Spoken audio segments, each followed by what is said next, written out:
नेतृत्व कर रहा है और कुछ किसानों को गुमराह करके वहां ले जाने का काम कर रहा है, वो मेरे दृष्टिकोण से किसान है। लेकिन फिर खीरी वाला मामला, क्या हम किसी एक पार्टी दल को उसका दोषी मान सकते हैं? किसान का बेटा मैं भी हूँ, मैं भी खेती करता हूँ और कंधे पे कुदाल लेके चलाता हूँ, मुझे कहीं आपत्ति नहीं है मेरे में।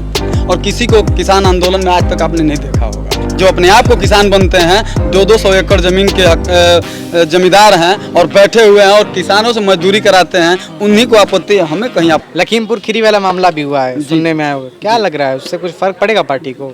अच्छा ये बताइए, लखीमपुर खीरी वाला मामला क्या यह अराजकता का मामला है? जब तक इसकी समीक्षा नहीं हो जाती और जो दोषी नहीं पाया जाता, क्या हम किसी एक पार्टी दल को उसका दोषी मान सकते हैं?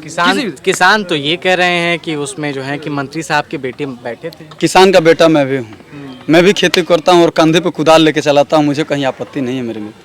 आप मुझे जानिए, मैं किसान हूँ और यहाँ बैठे हुए तमाम ये लोग किसान हैं और किसी को किसान आंदोलन में आज तक आपने नहीं देखा होगा।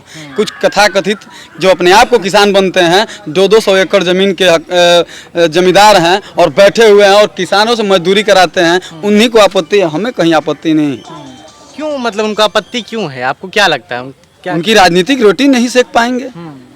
आखिर वो चर्चा किस पे करें? जब से हमारे दृष्टिकोण से, जब से देश के प्रधानमंत्री नरेंद्र मोदी हुए हैं और हमारे 4.5 साल कार्यकाल में योगी जी हुए हैं, तब से हमारे देश में परेशानियों, जो पहले परेशानियां थी अन्य सरकारों में, उन परेशानियों का सीधे निराकरण हो रहा है, समस्याओं का समाधान हो रहा है, उनके पास कोई मुद्दा नहीं बच गया है। तो इन्हीं सब मुद्दाओं को लेके वो किस चीज़ की खेती करते हैं? हम यहाँ अभी इस समय धान की फसल चल रही है, इसके बाद गेहूं की फसल करेंगे। धान कट जाने के बाद से अभी हम देखेंगे तो मक्के की खेती करेंगे। गन्ना तो हमारा पानी में इस समय समझिए सूख पड़ा है, बाढ़ आई थी इसमें सूख गया है। उसके बाद से हम लोग सरसों की खेती करेंगे, यही सब खेती करते हैं। मतलब आपके हिसाब से जो वहाँ पर बैठे हैं बॉर्डर पर, गाजीपुर बॉर्डर पर बैठे हैं, लखीमपुर में जो किसान बैठे थे अभी बैठे हैं, तो वो किसान नहीं है?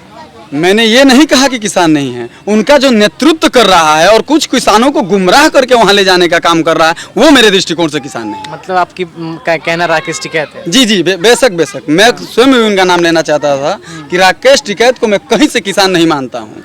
एक दिन अगर फावड़ा लेके हम लोगों के साथ अगर खेत में उनको चलना पड़े और किसानी करना पड़े, तो किसानी के नाम पे बेनुमा दब्बा हो जाएंगे और उनको किसानी से भागना पड़ेगा और किसान नेता बनना वो स्वीकार नहीं करेंगे। तो मतलब वो किसान के तौर पर वो राजनीति कर रहे हैं? बेशक वो राजनीति कर रहे हैं, इसमें कहीं संदेह नहीं है। और जहां वो मंडप गिरा कर रह रहे हैं, आप तो पत्रकार बंधु हैं, आपसे कहाँ छिपा हुआ है? कुछ नहीं जानते हैं, हम आपसे जानना चाह रहे हैं। कहाँ आप लोग से छिपता है? आप लोग तो जो लोग बात नहीं जानते हो आप लोग जान लेते हैं महाराज, आप लोग से कहाँ छिपा हुआ है? क्या आप नहीं जानते हैं कि जहाँ किसान रोड पे बैठे हुए हैं, वहीं ये किसान के नेता अंदर टेंट लगा कर एसी में बैठे हुए हैं? क्या आप नहीं जानते हैं? क्या उन किसानों को अधिकार नहीं है एसी में बैठने का?